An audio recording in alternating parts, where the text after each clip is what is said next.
I think it's actually very relevant to what you do.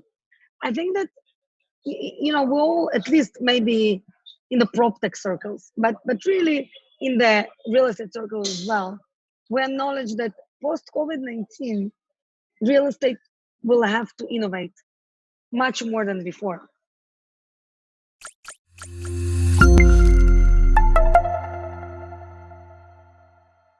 Hey everyone, Darren here. Compared to investing locally, overseas real estate investing takes a lot of time and effort. You have to conduct a lot of research and due diligence on many sources that you might not be familiar with. Today, we've invited Ariel to tell you more about it and her tips on how to solve it. She has a vast experience on this topic when it comes to cross-border real estate transaction. I hope you like this show and learn a lot from her. Thank you.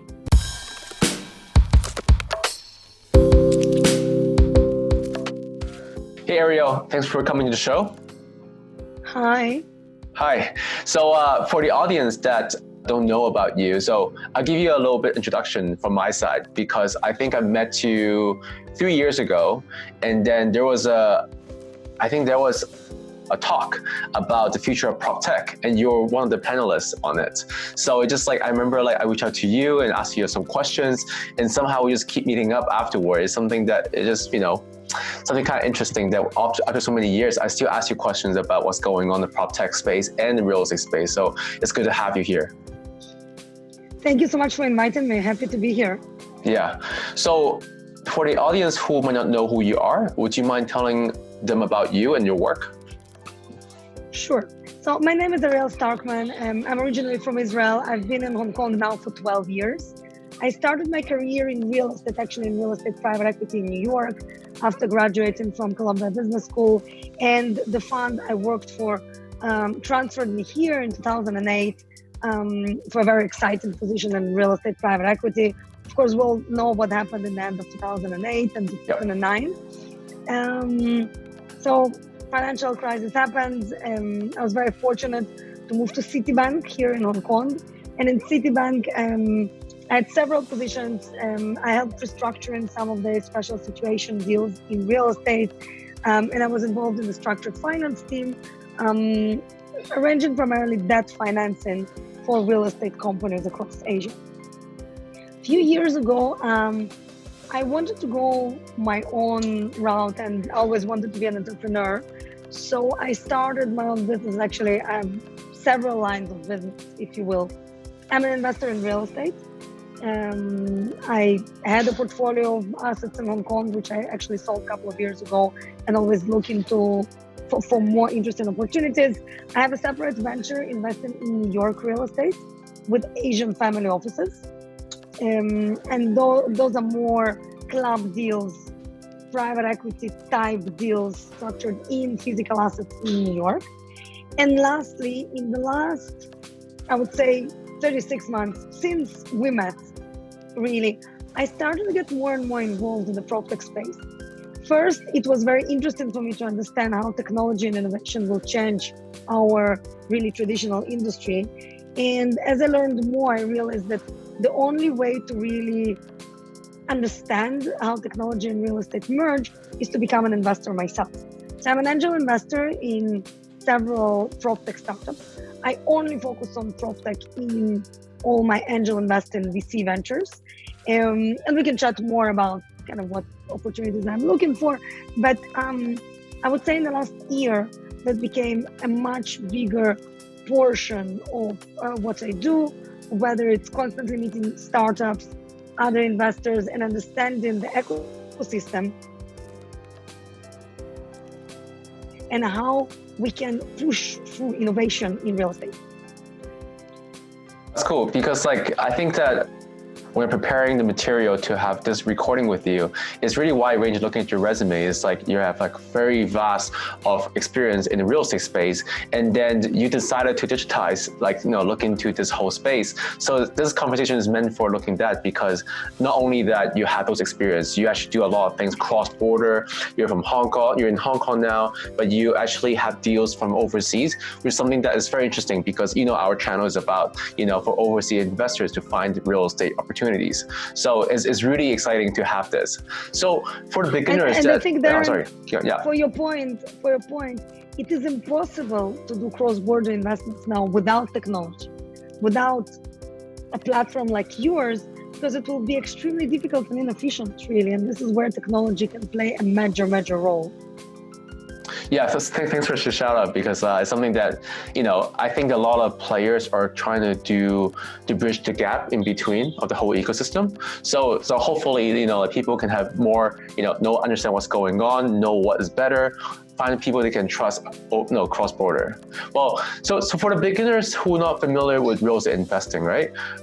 Just would you mind telling them about why would people invest in overseas real estate market? Because it's not easy. Because, you can always invest somewhere close to you, maybe 20, 30 minutes walk away from you. But why would you choose all the way from miles away or half the globe away sometimes?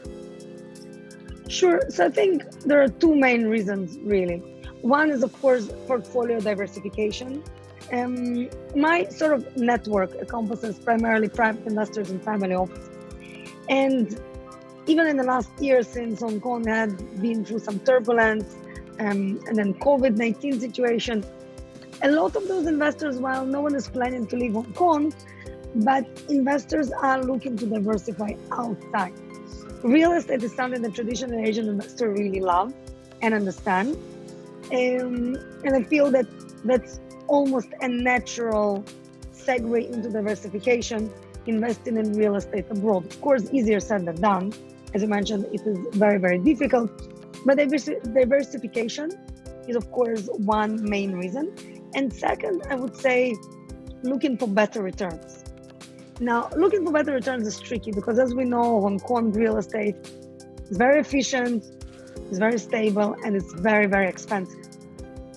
I mean, even since the events of last year, plus the COVID-19 situation, while of course rents have been going down in some parts of the sector, but overall you don't see distress, you don't see the market significantly correcting, meaning that a lot of investors think that it's a little bit too expensive, a little bit too unaffordable, and they're looking for opportunities to, without a better words, to make more money on their real estate. Now, I think that a very important component of it is, of course, risk. If you are going to another country, how do you assess the risk of investing there versus investing in Hong Kong, for example, where it is a familiar market, it's 20 minutes from your home probably, but it's a 2 or 3% cap rate. And that's, of course, a much bigger discussion. It's by country, by city, by location, etc. But I think that more and more investors are willing to take that bet for those two reasons: diversification and better returns. That's good. Yeah, I think it's good to have a overview understanding, because a lot of people will always ask me, it's like, why would you need a portal to find real estate, overseas real estate investment? And I was like, because you never thought of that. There's a lot more out there that you just have more options as a whole. So for someone to have your experience, right? I'm sure you have a lot of experience with, understanding what it takes to, invest in overseas. So how is it different comparing to locally when it comes to the process, and then comes to something that you should be aware of for investors? Well, of course, in every real estate deal, you need to do pretty significant due diligence. Now, of course, if you live 20, 30 minutes, an hour away from the assets you're buying, physical due diligence is pretty easy. You just go to that area. And one of the things about real estate, which will never go away, is that physical notion, right? A building on the right side of the street might be priced completely different from a building on the left side of the street because of many different reasons: better access, better views, feng shui, etc., right? So being able to see real estate for yourself is, of course, a very important benefit of investing locally. The rest of the due diligence, whether it's financial due diligence, going through numbers, models, documents, understanding the title, etc. I mean, all those are pretty similar, whether you invest in Hong Kong or you invest in somewhere else. Another really important aspect to take into account, of course, is the actual process and the related taxation, because that's a big thing. When you invest in New York, your structuring of taxes for a foreign investor is crucial, because otherwise all your return will be eaten by taxes. It's not the case in Hong Kong. In Hong Kong, the tax structure, it's much more favorable to investor, I would say. And you don't need to spend so much time at figuring out, well, what vehicle do I need to use? So, and of course, that goes by geography. I would say the less transparent the geography, let's say it's Vietnam, Cambodia, versus investing in Canada, right? You probably need to do much more due diligence on not only on the asset itself, but on title, any regulatory issues you need to be aware of. Who is going to manage your assets? That's another big thing, right? I mean, are you investing with local partner or are you investing by yourself? So, you know, those are all many different components that go into investing in real estate. Now, I would say that the process is not dissimilar, whether you invest in an asset in your local market versus outside. But what you're hoping for is that you will have channels, trusted channels, that you can get all that information for the asset that you invest in abroad, because it's obviously much easier to get access to information in your local market. I think that's pretty good. I think a lot of people, I think you do a lot better job than I do when explaining to people the difference between overseas investing and like locally. So thanks for that. I'm gonna copy yours for sure. No problem, anytime. That's why I'm your advisor. Exactly. Here you go.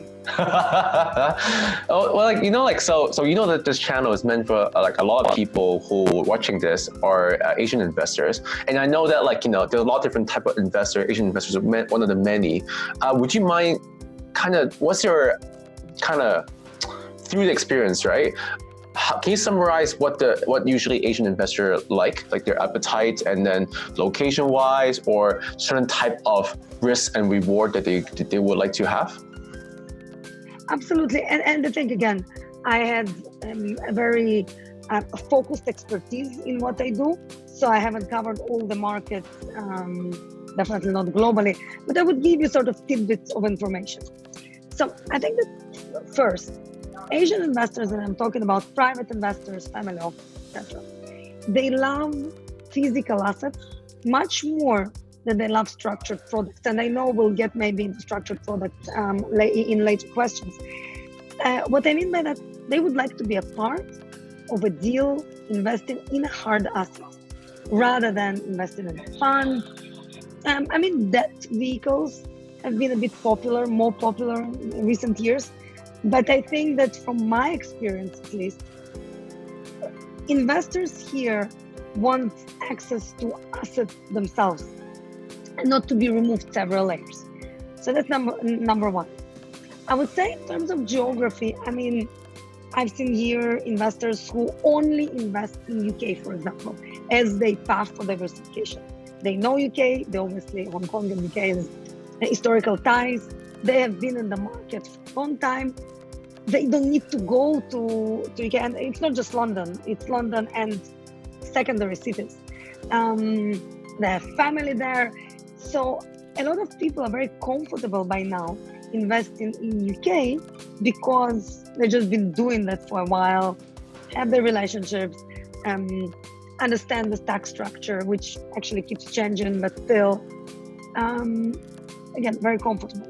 So they're not moving from going to other places, really, no matter what the pricing in the UK is, because they just feel it's a good balance between what they have here and foreign assets. There are some investors who prefer much more opportunistic assets. Vietnam, Malaysia, Indonesia have all been kind of the favorite countries in a way for this type of investors. My reservations with that, personally, again, I'm an investor in real estate on a personal level myself and run my office. I'm not sure how to quantify the risk. because the reward is there. I mean, you see, if you compare dollar for dollar, of course, you get a great return, right? Much better than in any established market. How do you quantify the risk? Again, if I have the right channel to invest through into those economies, into those markets, and I know that the due diligence I'm doing is, enough, or someone, a partner, like a partner on your platform, for example. If I can get that comfort, then I would be much more keen to say, you know what, I would like to allocate a portion of my portfolio into kind of the more interesting, I would say, countries on the risk-reward spectrum. Of course, the US, that was a big theme in the last 10 years, I would say, since global financial crisis, real estate prices in the US took an unprecedented hit. And of course, smart, shrewd investors saw opportunities, went to the US. The market has more than recovered. It's, until COVID, I would say, it's been doing absolutely record levels. I'm not sure what will happen now post-COVID, because I think that, and I would say this started to happen in the last 24 months. Asian investors overall took a break from looking at the US. Again, number of reasons. First of all, I think that US-China trade war, sort of, even if it's not directly affecting real estate, or directly affecting even Hong Kong investors, but I think that some investors get a little bit nervous, so they want to see how that plays out, right? Second, pricing. Again, pricing was just too expensive. And then you layer on top the taxation that you have in the US, which is much higher than here in Hong Kong. And it just became too expensive to go halfway around the globe and look for opportunities. I think that we will see how COVID-19 and the effect on real estate will play out. Real estate is a slow-moving industry. We haven't seen it yet, because, for example, retail in the US took a dramatic hit. I mean, just in the last 2 months, we had several big retailers all declaring bankruptcy, meaning they're going to close shop, meaning you have more vacant retail space. Now, again, retail has been suffering in the US for a while, so I think it's kind of like the last nail in the coffin. Will retail go away forever? Absolutely not. But there will be that restructuring period. In a market that I play in New York, again, too early to tell, because New York was shut down for 2.5 months. I'm involved in a construction project in New York, which basically construction stopped for almost 3 months and just now slowly reopening. How will it play out in terms of pricing and opportunities? We're not sure yet, but it's a wait and see game.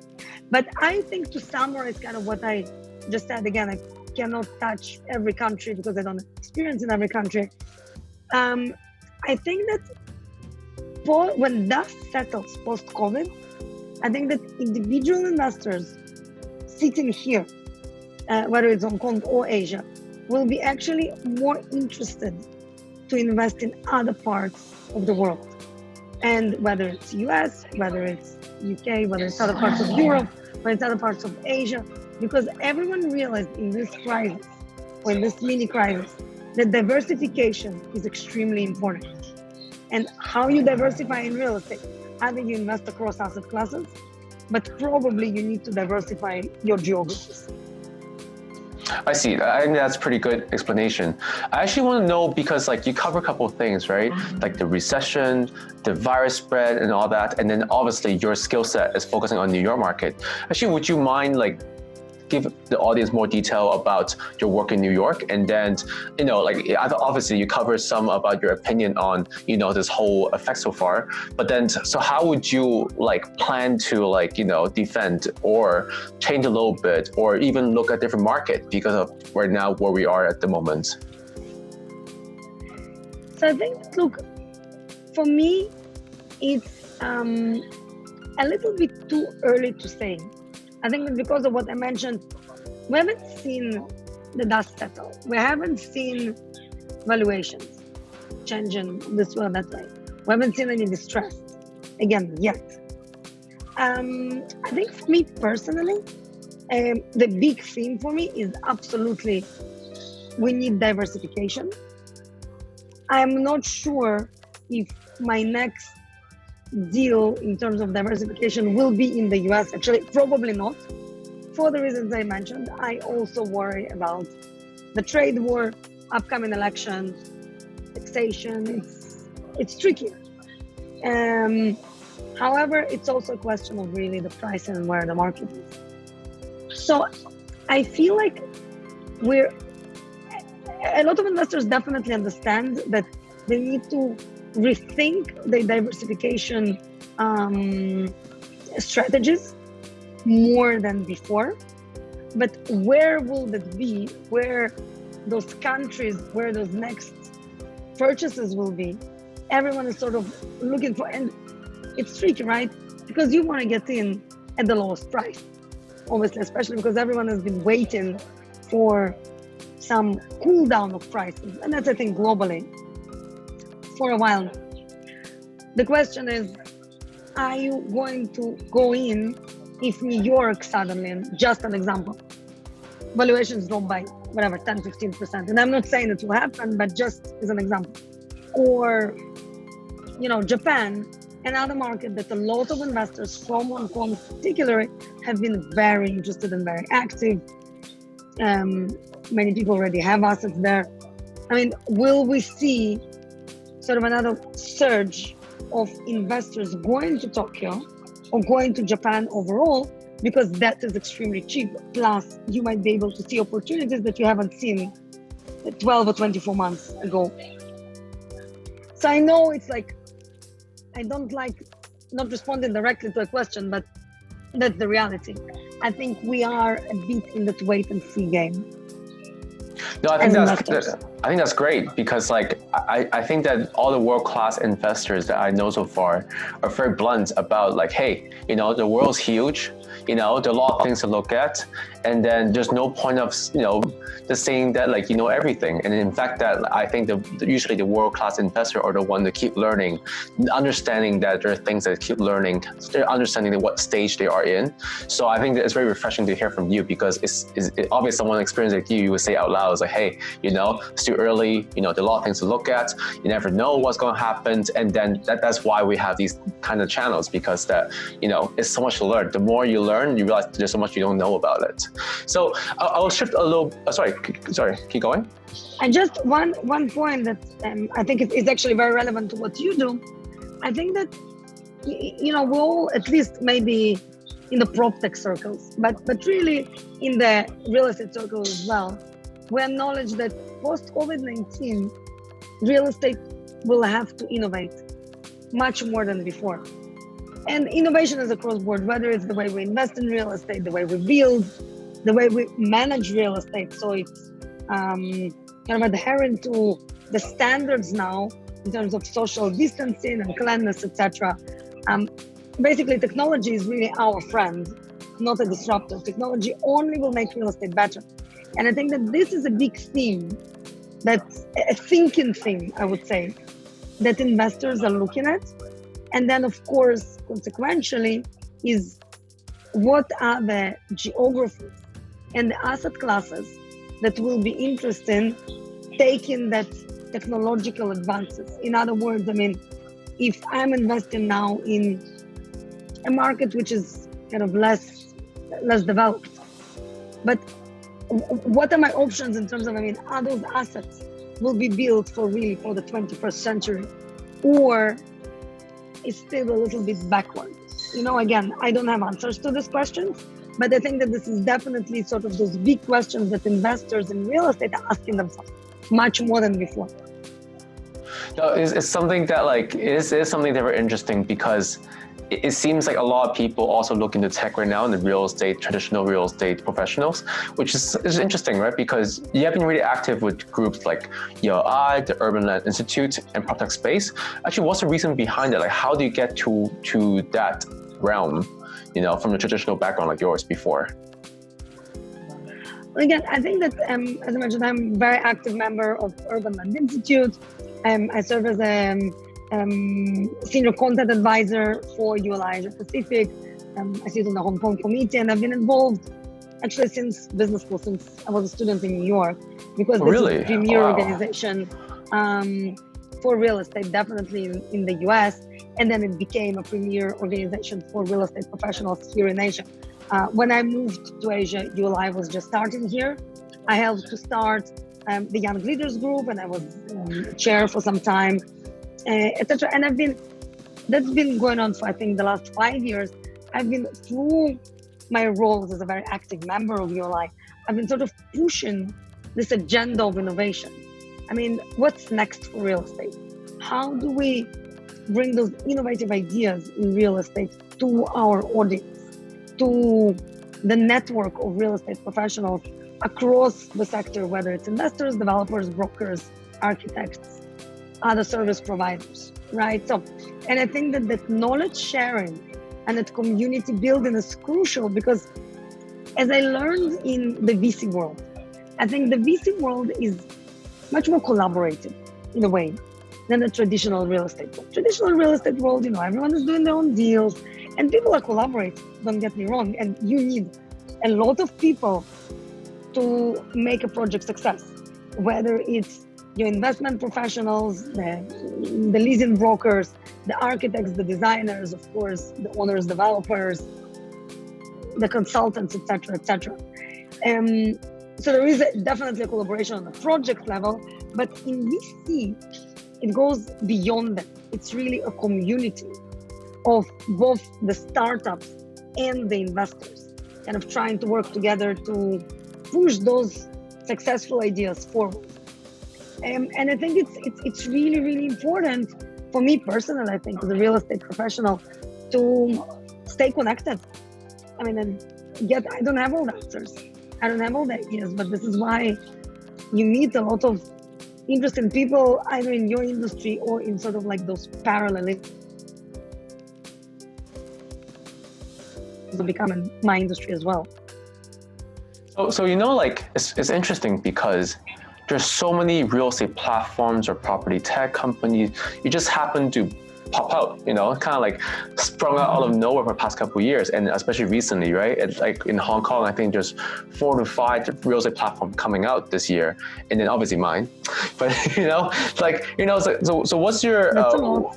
Yes, that's a lot. Yeah, it's a lot. I just want to know, like, do you have any insights or ideas of why recently it's been a big topic in real estate tech? Because this is something that I thought years, like before going into the industry, I thought that the industry should be innovating years ago, but it's only around now is when the whole industry really starting. It's like the little seeds just start sprouting a little bit.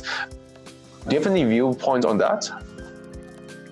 Well, I think particularly for Hong Kong, I think that there are a lot of really innovative people here, but on the real estate side, real estate has been having such a great run until last year.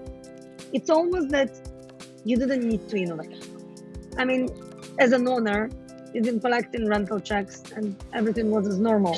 But I think that the events of the last sort of 18 months shows that, well, we need to rethink how we look at our real estate. Again, technology, in my opinion, also gets a little bit of a bad name with some of the owners or operators because, WeWork, for example.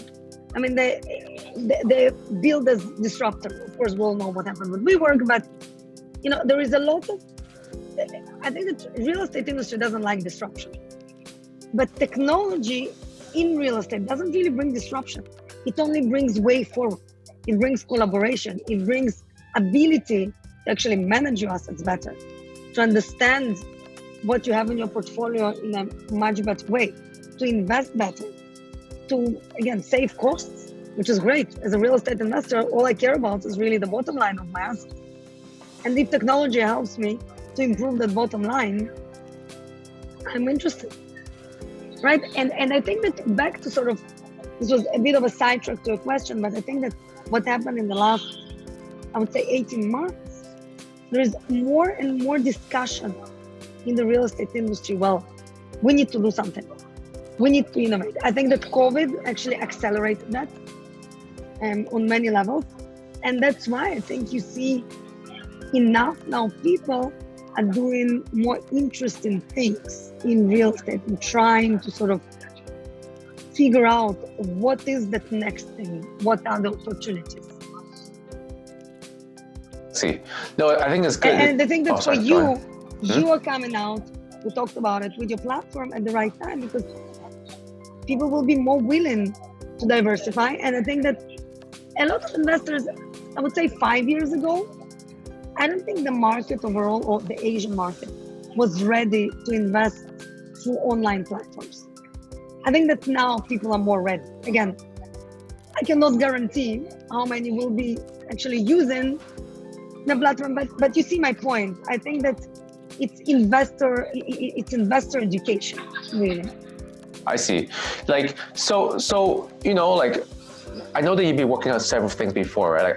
Like Orca Capital, Atom Asset, and I think that we chat before. You're, thinking about have a PropTech fund or something like that.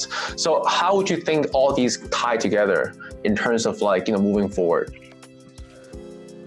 Well, I think for me, it's natural progression, really. I think that real estate will become more and more of a technology savvy industry, because it's innovate or die in this stage.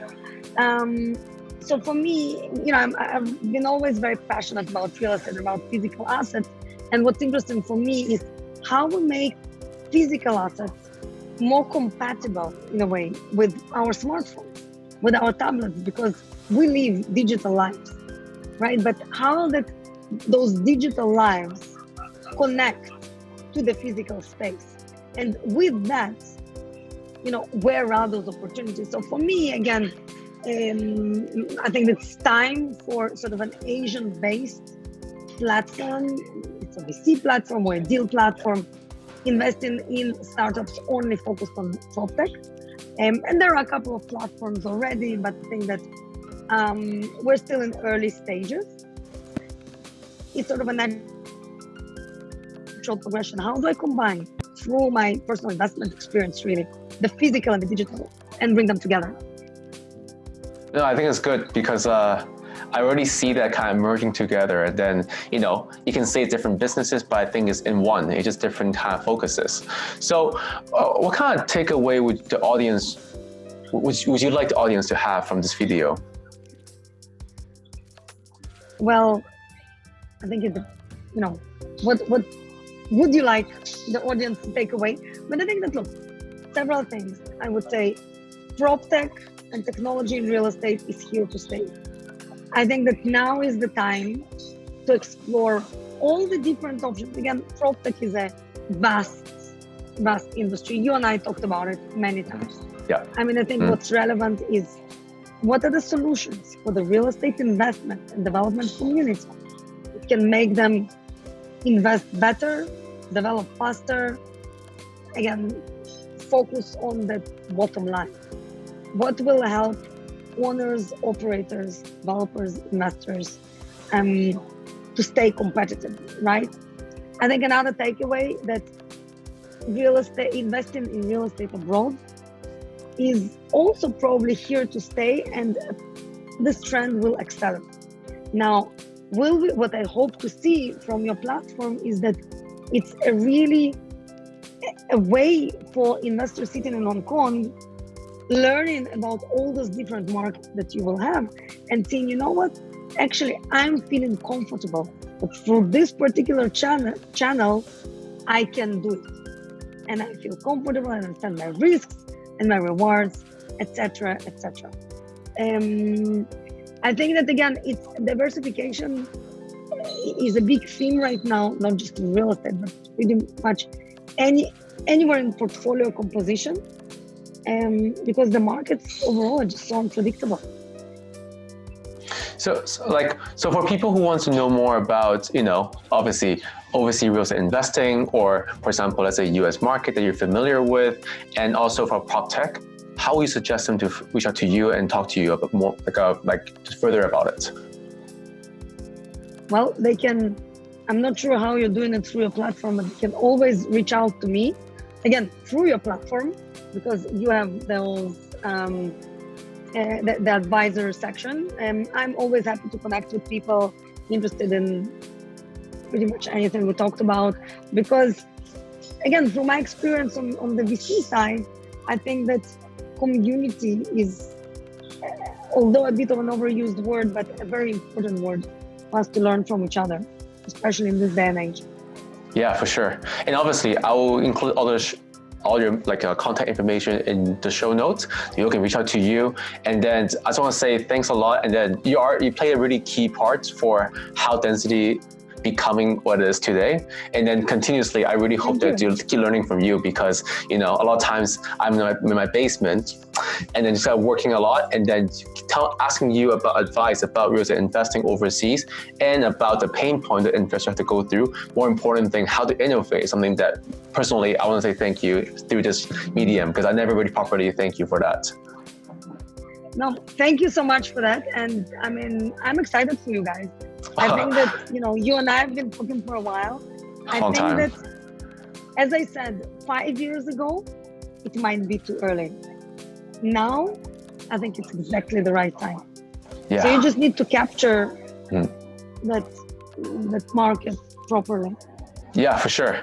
And then, I actually want to do a second part next time. We want to have a format, a longer form, to deep dive about your experience, because I think a lot of people, not only the audiences in terms of like myself or other people that I know, always talk about, they want to know what it takes to be one of the best real estate investors. And obviously you are one of the very well known, and you're really humble about it. So like thanks a lot again for your time. And then let's do another time.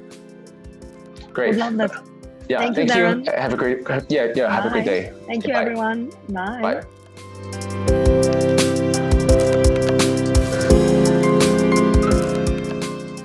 Thanks for watching.